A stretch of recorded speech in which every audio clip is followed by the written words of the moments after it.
All right, this is section 3.2. This right here, this first question, I need you to pay attention to. Look at this question. It says to evaluate f of x for, okay, look what they're telling you to do. They're telling you to plug in, follow along with me, this parenthesis here, here. Then they're telling you to subtract, and you're going to plug in this parenthesis here and here. Okay, let me show you exactly what I mean. So I have the function 4x squared minus 6x plus 2, right? Everybody see that? So they're asking me to plug in two different things and subtract them. So what I'm going to do is I'm going to take 4, and instead of x, what am I plugging in the first time? What did they ask me to plug in? A plus h. So I have a plus h squared minus 6 times what? A plus h. And then I have plus 2. Everybody see that? Now I'm going to do the same thing, but it's going to be back here. I'm going to use the same exact expression 4 times. And now what am I plugging in for all the x's? So I have a squared minus 6 times a plus 2. Everybody see that? All I did was plug in two different expressions. And then all of this is going to be over h. You'll see. I'm going to write this every time like the over h. You'll see why in a second. All right, now this is just a big, ugly algebra problem. Just a big, ugly algebra problem. So the first thing I'm going to do is I'm going to simplify the blue. So I have 4. What does it mean to have a plus h quantity squared? A squared and h squared. So it's a plus h times a plus h. I have this negative 6, correct? So I distribute. So minus 6a minus 6h, then what? Plus 2. Okay, I'm just going to be concerned right now with the blue. I'm not going to do anything with the red just yet.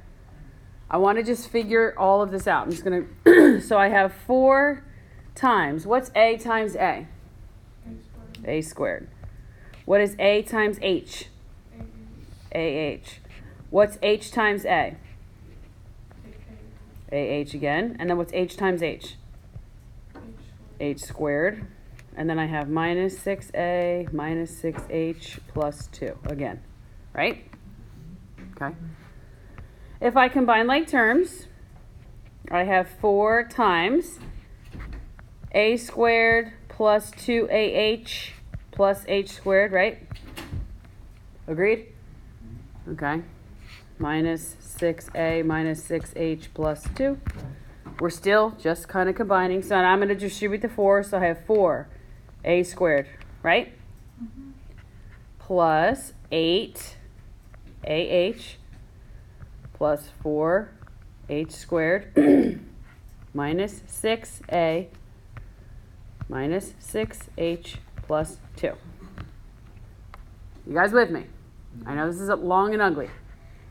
So lastly, I have 4a squared. If I have a positive 8ah, nothing else to combine with, right?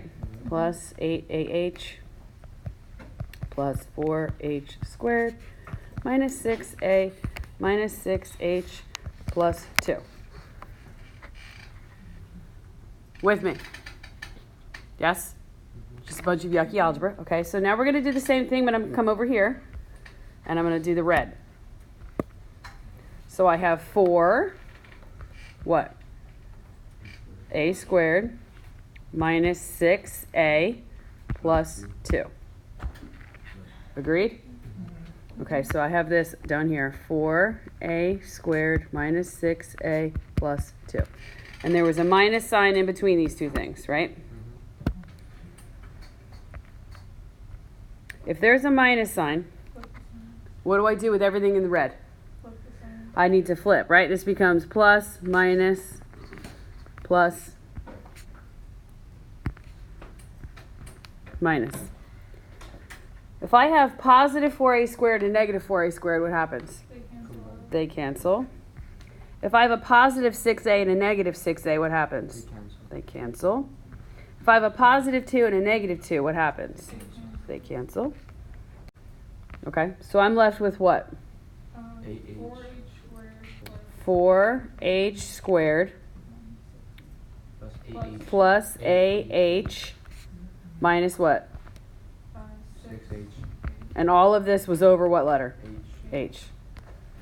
Okay, again, this is gross, I know. Now you divide by H.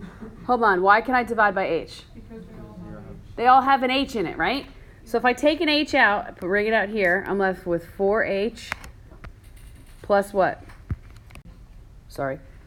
Plus 8A, then what? 6. Over H, right? What happens to the H's? Cancel out. There you go. It's a big, gross, awful problem. I know that. You guys are looking at me like, what? We're going to do more of these, I promise. I just wanted you to see it. Just wanted you to see it. Don't freak out. Just relax. Now you know. You're so scared. All right, let's go back over here to what we're a little better accustomed to. Remind me, if somebody could, there's 3 rules that we have to go over.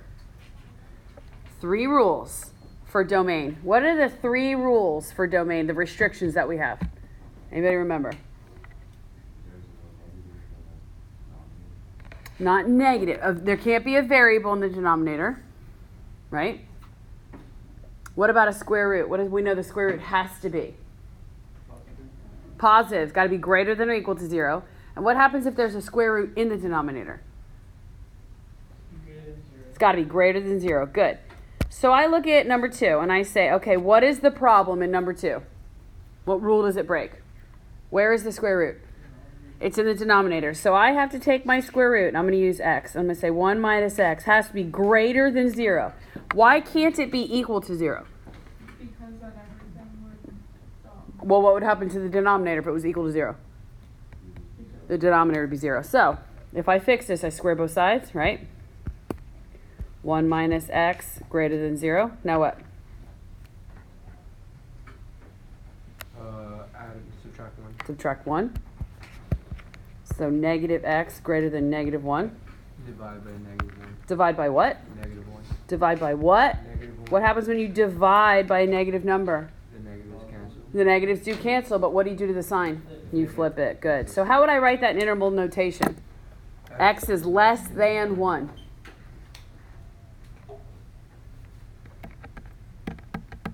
X is less than 1. Do they want all the numbers that are bigger than 1 or less than 1?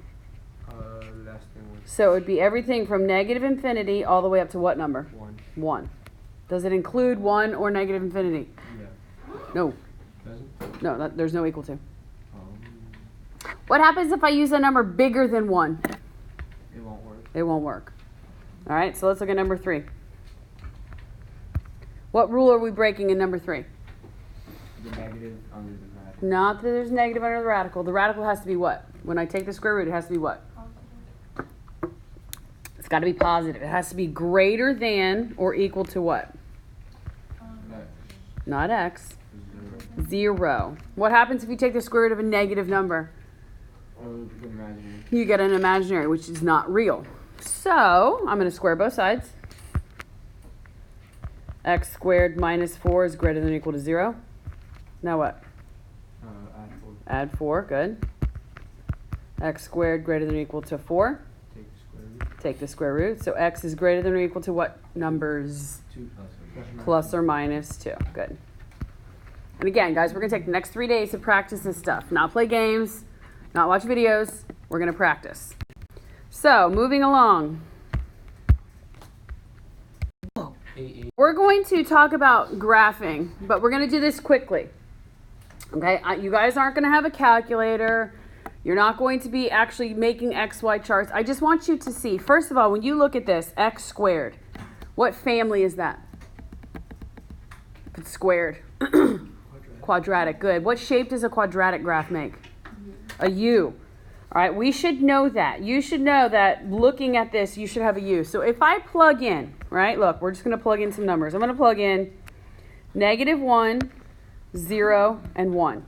If I plug in -1, what is -1 squared? 1. +1. If I plug in 0, what is 0 squared? 0. If I plug in 1, what is 1 squared? 1. So if I were to plot this, I have a point at -1, 1. I have a plot at 0, 0, and I have a plot at +1, 1. And I would graph, and I'd make a line, something that looks like this. Yes? Yes or no?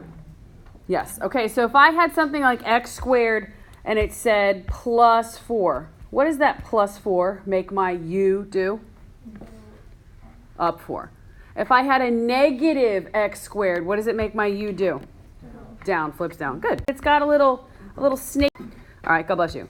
So if I have cubed, all right, we're going to plug in a couple numbers here for cubed. I'm going to plug in -2, -1, 0, 1, and 2, just to see what the shape of this graph looks like. Now, if you guys are on the SAT or ACT, and you have a picture, you have graphs to check, you can do this very quickly. You can plug in x's, x's and find the y's and pick which graph matches with which.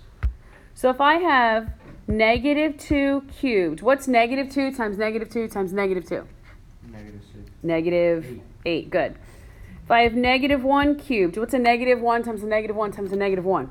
-1. 0 cubed. 0. 1 cubed. 1. 2 cubed. +8. So if I'm going to graph this, I have a point at -2, -8. So here. I have a point at -1, -1. 0, 0, 1, 1, and 2, 8. Does anybody remember what shape of a graph a cubic makes? An S. Good, an S. So it's kind of like this. Similar to a line thing in it. Like that. So when you guys see x squared, x cubed, in your mind you should get some sort of an idea of what the graph looks like. So if there was a graph and there was one of the answer choices was a quadratic or a U, you should right away go, oh no, that one's not right because that's not the right family. I'm just trying to get this in your brain, what these. I just always use 2 numbers to the left of 0, 2 numbers to the right. I know that they'll work out pretty. When you have it cubed or squared or something like that, you can pretty much pick anything. Something look like. Excuse me? This, square root. If you don't have a calculator, I would use perfect squares in order to do this. So watch what I mean. If I do -9, -4, 0, 4, and 9. I'm using those because this is a square root. And I know the square root of 9 is 3 and the square root of 4 is 2. What is the square root, guys, of -9? 3. 3 what? I. Can you graph 3i? No. What's the square root of -4? 4i. 2i. Can you graph that? No. What's the square root of 0? 0. 0. What's the square root of 2? Sorry. What's the square root of 4? 2. 2. What's the square root of 9? 3. Ay, ay, ay. So where does my graph start? 0, 0. At 0. There's nothing on the x-axis that will satisfy this graph or this equation that is negative. So your graph is going to look something like this. At 4, 2. And then 9, 3. So it looks something like this. Are you giving us a calculator for the quiz? No. I'm going to word the question so you don't need one. I'm just showing you, in your mind, you should know what these graphs do. These are our 6 parent functions that we've talked about before in Algebra 2. That's our square root graph. Okay? If I look here, here's our piecewise. I told you guys, piecewise. Doesn't want all of the graph, it just wants what of it? The one that makes sense. A piece, just a piece. So what did we find our u graph was? X squared. Remember? Looked like a what? A u, okay? To save us some time, we had a point at 0, 0. We had 1, 1, here, and it went something like this. Let me show you how to do a piecewise function. If you have piecewise, you only want a piece of the graph. So I'm going to look up here, and this is where it tells me what piece I want. Looking on what axis? What letter does that say? X. I'm going to look where the x-axis is 1. So I'm going to go here on my graph. Do you guys agree with me that this line right here is where x is 1? Yes? So if I read this inequality, what does that say? X is less than or equal to 1. So I want all the stuff on the graph where the x values are less than or equal to. Which part of that graph do I want? The stuff on the left of the red vertical line or the stuff on the right? Where is all the stuff less than or equal to, on the x-axis, less than or equal to 1? Do you guys agree with me that all these numbers here are less than or equal to 1? Yes? That I just highlighted. Are all of those numbers less than or equal to 1? So I want everything that's on the what-hand side of that red vertical line?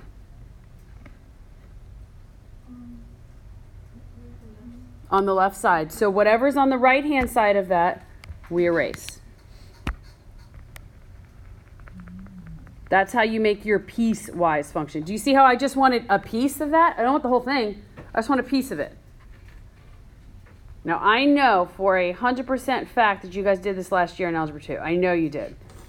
And I know 90% of you probably are sitting here going, I never understood it, so I just don't get it. We're going to get it. You absolutely will. It's easier when we have a line. Let's just look at our plain old line here. I'm not even going to plot points because you guys can do this without doing that. Look at my line. What is this?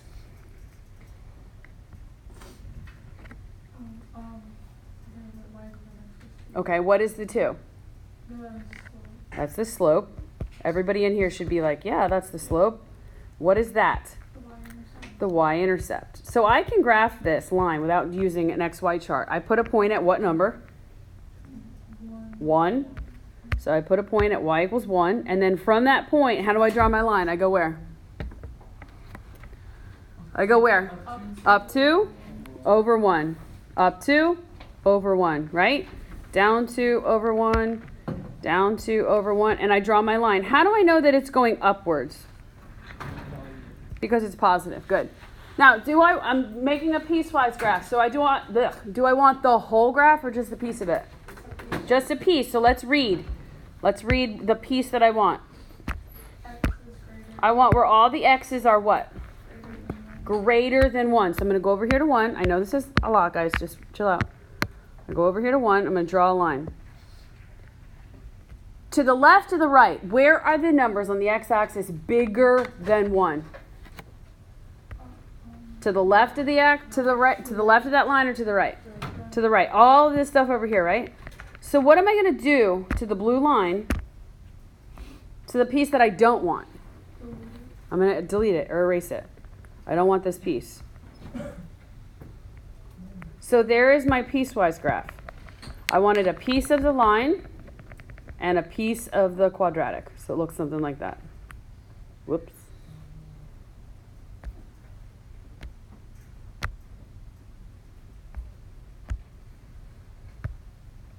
Do you see how it's 2 pieces? Yes or no? I know it's a lot. I know it is. I know it is. I know it is. Just chill out. We're going to work on it. I promise. Yep. Just like that. What shape does this make? It's absolute value. It makes a V. Absolute value. You guys should know this.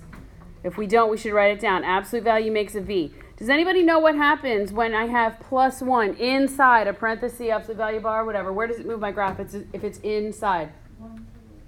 1 to the left. Very good. It's the opposite of what you would think. But we can plug in some points. Or we can plug in some numbers and see. So I'm just going to do again. -2, -1, 0, 1, and 2. It's easiest. If I plug in -2, what's -2 plus 1? Look, -2 plus 1 is -1. But what's the absolute value of -1? 1. All right, so now -1. What is -1 plus 1? 0, okay. What is 0 plus 1? 1. The absolute value of 1 is 1. So I have absolute value of 1 plus 1 is 2.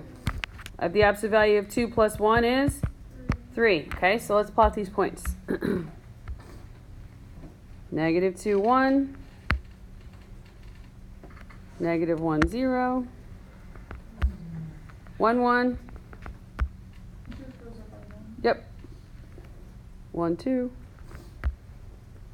2, 3. Do you guys see how it makes a V? Yes? Yeah. Do you see how it moved over 1 from the origin? Yes? All right. Okay. Just reminding you guys. We'll come back to that. All right. How many of you guys remember the vertical line test? We're almost done. Yeah. Vertical line test. Anybody remember what that is? Tell me. It's where Is the you line- look at to see Oh. how many times a line goes over the same axis. Not even axis. Look, draw a vertical line. How many times does that vertical line touch the graph? time. 1 time. So is this a function? Yes or no? Yes. Yes. How many times does that vertical line touch that graph? Twice. So is this a function? No. If it only touches once, it's a function.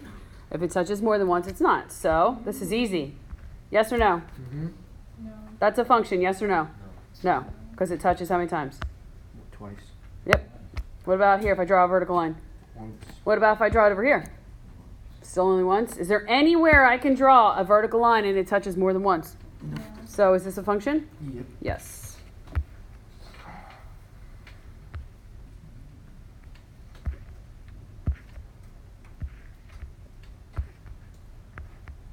Yes or no? Yes.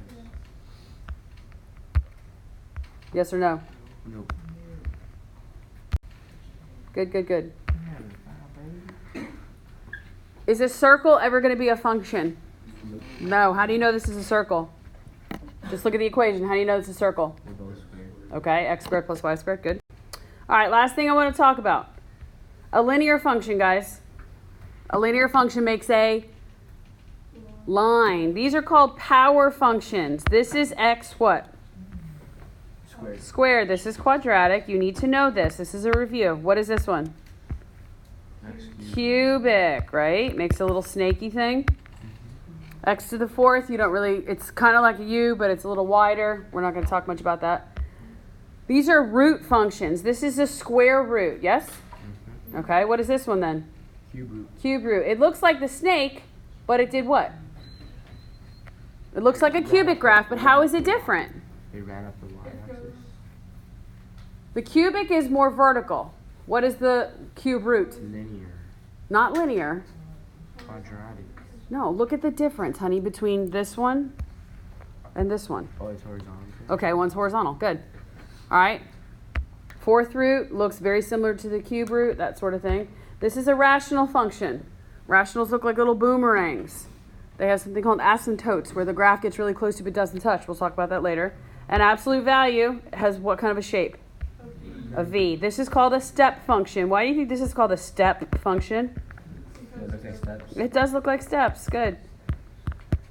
So all of this, we are going to be asked what the domain and range is. What the, pretty much just domain and range. You have to make sure that you understand what they're asking. What is the domain and range for a linear function? Are there any restrictions?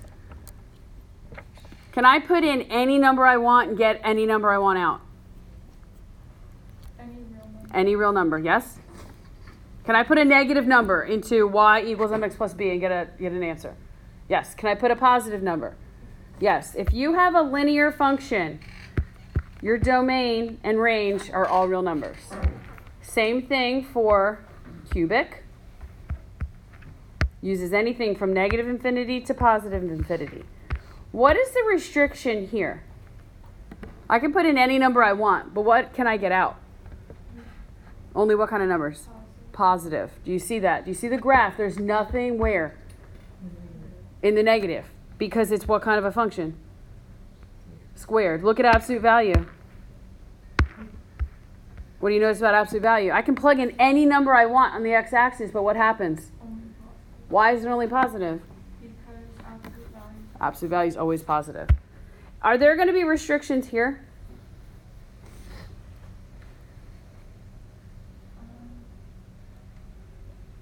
What's the problem with x? Where is it? On the bottom. It's in the denominator. So there's going to be a restriction. You're going to have to figure out. You can use any number in the world except for whatever makes the denominator 0. Are there going to be restrictions here? Yes. How come? Can't have a negative underneath. Good. So you guys are just going to have to be able to recognize that sort of thing. And we'll talk about it more. I promise. We'll talk about it more this week.